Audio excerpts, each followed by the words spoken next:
हरे कृष्णा। आप सबको मोक्षदा एकादशी एवं गीता जयंती की हार्दिक शुभकामनाएं। आज हम मोक्षदा एकादशी एवं गीता जयंती के महात्म्य के बारे में संक्षेप में चर्चा करेंगे। एक बार युधिष्ठिर महाराज ने भगवान श्री कृष्ण से पूछा कि मार्गशीर्ष मास के शुक्ल पक्ष की जो एकादशी है उसका क्या नाम है, उसको करने की क्या विधि है तथा उसमें किस देवता की पूजा की जाती है। तो भगवान ने कहा कि इसको मोक्षदा एकादशी कहा जाता है। यह मोक्षदायिनी होती है। इस दिन तुलसी की मजरी, धूप और दीप के साथ भगवान दामोदर की पूजा करनी चाहिए तथा रात्रि में भगवान कृष्ण की प्रसन्नता के लिए नृत्य एवं कीर्तन के साथ जागरण करना चाहिए। जिनके पितर पापमय कार्यों के कारण निम्न योनियों में गिर पड़े हैं, यदि वे इसका व्रत करते हैं तो उनके पितरों का उद्धार होता है। पूर्व काल में चंपक राज्य में वे खानस नाम के एक राजा हुए। वे बहुत ही धर्मपरायण थे और अपनी प्रजा को पुत्र की भांति रखते थे। एक रात्रि में उनको स्वप्न आया जिसमें उन्होंने देखा कि उनके जो पितर हैं वो निम्न योनियों में गिरे हुए हैं।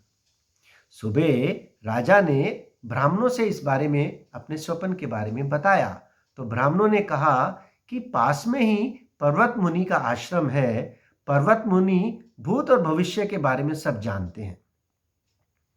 तो वो राजा के साथ पर्वत मुनि के आश्रम में गए और पर्वत मुनि ने राजा को कहा कि आप मोक्षदा एकादशी का व्रत करें। राजा ने मोक्षदा एकादशी का व्रत किया और उसके जो पुण्य थे उसके फलों को उसने अपने पितरों और पिता को अर्पित किया। जैसे ही उसने अपने इस व्रत के पुण्यों को अपने पिता और पितरों को अर्पित किया, आकाश से फूलों की वर्षा हुई और उसके जो पितर थे उनका नरक से उद्धार हुआ और वो मोक्ष को प्राप्त हुए।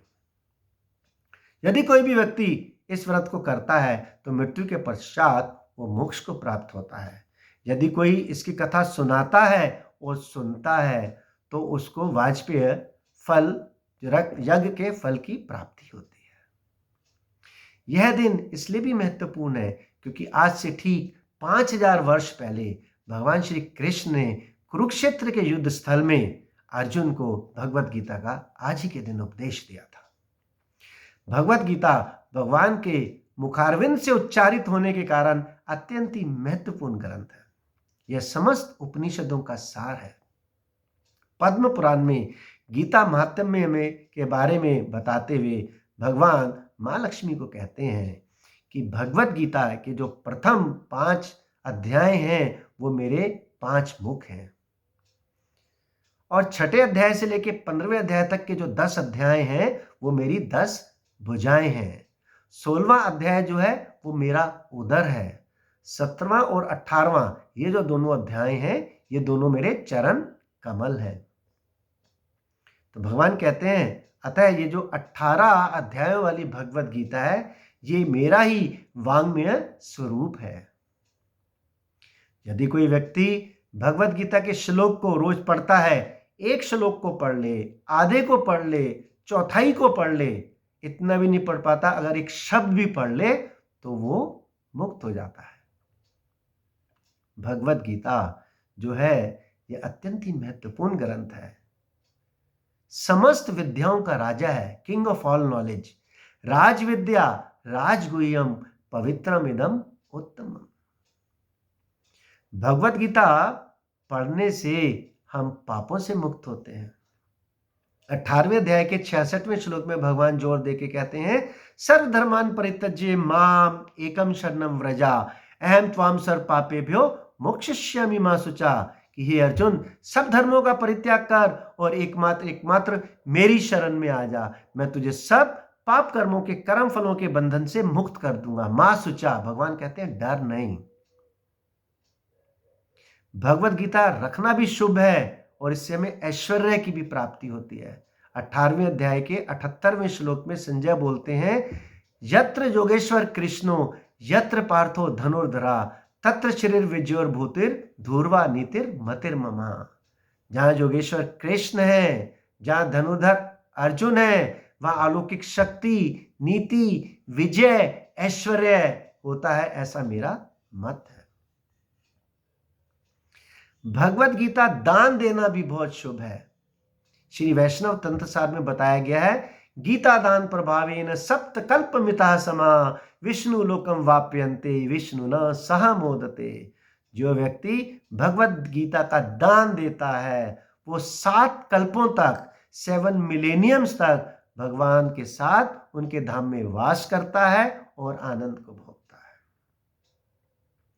गीता जयंती के उपलक्ष्य में इस्कॉन के भक्त पूरे विश्व में बुक डिस्ट्रीब्यूशन करते हैं, मैराथन चलाते हैं। शिला Prabhupada transcendental book distribution marathon की जय। आप सब लोग भी इस बुक डिस्ट्रीब्यूशन में पार्टिसिपेट कर सकते हैं। नए साल में लोगों को न्यू ईयर डायरीज ना देके आप भगवत गीता की एक प्रति दे सकते हैं और भगवत गीता का ज्ञान लोगों में बांट सकते हैं। भगवान भगवत गीता के अंत में बताते हैं, जो व्यक्ति भक्तों को यह परम रहस्य बताता है वह जो है मेरे अंत समय में मेरे पास वापस आता है। उससे प्रिय भगवान कहते हैं ना तो मुझे कोई इस संसार में है और ना ही कोई और होगा। हम सब भगवान के प्रिय बनना चाहते हैं ना, तो हम सबको भी बुक डिस्ट्रीब्यूशन करना चाहिए। शिला प्रभुपाद की Shrimad Bhagavad Gita as it is की प्रति आप अपने घर के पास के इस्कॉन सेंटर से, इस्कॉन टेम्पल से ले सकते हैं, नहीं तो आप हमको इस्कॉन फरीदाबाद में कांटेक्ट कर सकते हैं। स्वयं भगवत गीता पढ़िए, लोगों को पढ़ाइए, डिस्ट्रीब्यूट कीजिए, अपना जीवन सफल बनाए और औरों का जीवन सफल बनाए। हरे कृष्णा।